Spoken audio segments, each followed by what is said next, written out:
First clinch position we're going to look at is a double overhook. So that's where Tommy's got his arms wrapped above my arms. Now, as a general rule for double overhooks, he wants to make sure that his arm wraps around my bicep elbow area, not on my forearm. If he overhooks my forearms, it's very easy for me to rip my hands out because it just slides out. You see how my arm gets thinner as it goes down? So it's just going to rip out and then he's going to start getting hit. So he wants to go deep, he wants to go above, and he's going to hold as tight as he can. Now, this is not necessarily the best position to be in because of headbutts and various other bits and pieces, but it might just happen for a split second until you move to a more dominant position.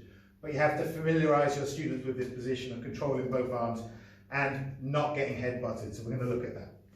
You can start it from any combination. So you can start from a striking combination, from an ambush combination, or from the fence. We're going to look at fence first. So Tommy's got his hands up. He goes with his palm strike. Bang, hits me in the head. Now I start swinging back. He's got to cover his head, cover and crash like we looked at last time. Cover, he's going to wrap his left arm over the top, he's going to get hit, right arm goes over the top, and then he's here, good. His head is buried underneath my chin, which makes it difficult for me to bite him, because he's going to follow me with his head. Sometimes you put your head in the temple area, here, like that, which works as well, and he just uses head pressure to stop me getting my bite. He's got a lovely round head though, it might be quite difficult to bite his head, but he definitely does not want me latching onto his ears or biting his neck, because a bite to the neck can be, you know, very, very serious, cause a lot of blood loss.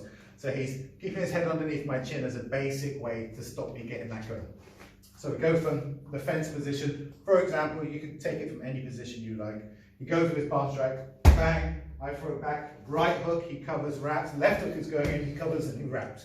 Cool, now he's got, now he's got good control, he's above my arms. Is he going to be able to hold me like this forever? No. This is a momentary position. Second thing he needs to do is make sure his butt is back a little bit. Because if his butt's in and his hips are in, if I can get my hands together and I'm strong, I'm going to pick him up and dump him on his head. If I can get my hands latched and I'm a strong guy, I'm going to pick him up and slam him on the ground. So he wants to avoid that by just keeping his butt back, but he doesn't want his groin in line with my knee. So there's a lot to consider. So when he's got his wraps up and he's got his head underneath, he wants to just kind of angle himself a little bit. So his lead leg is in front and he's protecting against me going up the center with my knee, just like that. So, palm strike. Cover, cover, wrap, wrap. Head position, turn slightly. Yes, great. Now he's got this good control. So he could be biting my chest if he has to. He could be using his headbutt as well. But if he makes space too much, I'm going to get my head in. So if he pulls back, I can get my head in, which is not what he wants. So it's better to get good head control. Now, strikes wise, if I put this pad down here, he can switch a knee. Boom. He can use the rear leg to knee to the groin. So obviously, because the arms are wrapped up and the head is in a position where it's protecting against bites, probably knees to the lower half of the body and what you're going to go with before you transition. You're not very unlikely to finish someone just in this double overhook clinch. You usually have to go to a better position where you can get the elbows and the headbutts working a little bit. So, palm strike, right swing, left swing, wrap, wrap. Okay, get good position, protect your groin so you're protected, good. Now what I do is I take the left back down, I put it on my thigh, he can control the bicep and then he can get his knees going. And of course, in reality, be striking with power. Power, harder, good, switch, good. And of course, moving me around at the same time.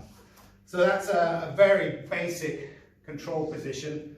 Like I said, it's more of a, oh shit, here comes the punches, control them, move, get your knees going. If something changes, then you can get to a strong position where you can start using the elbows and start to snap them down to the ground. So what happens there is if one of my arms gets free, or Tommy gets one of his arms against my neck, he can get into a strong position. Let me show you. Palm strike, bang, here comes the punches, bam, bam, bam. Okay, good. He gets his groin protected, he knees me, but now, generally if you're getting kneed in the groin, you're going to start taking your groin away to make space. He's going to take the hand that would be around my bicep and loop it to the other side of my head. Because he doesn't want to put it in front of me here, because I'll bite it.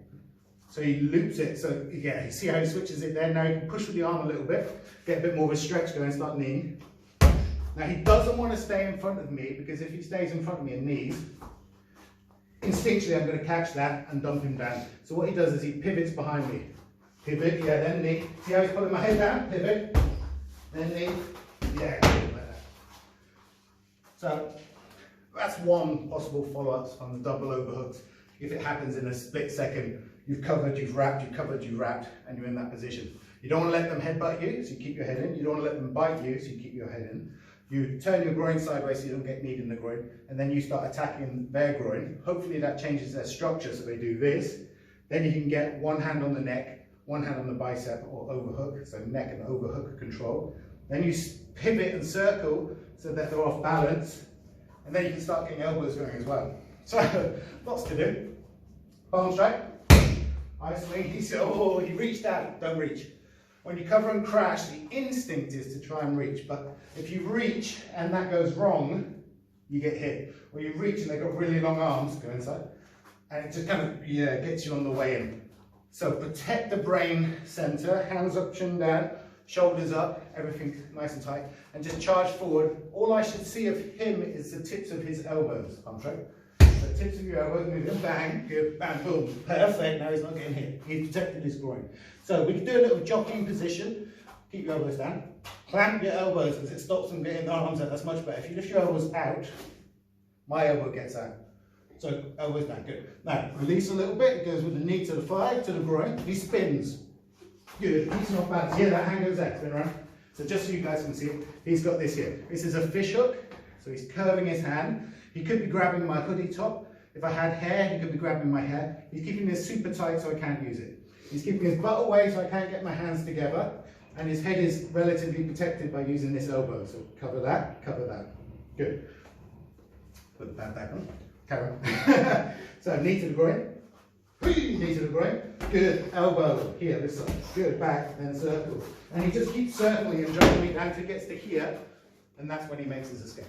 So that's the first clinch position, double overhooks, and then a follow-up based on them piking away so that the head comes forward so you can grab hold of it and then spin to the back.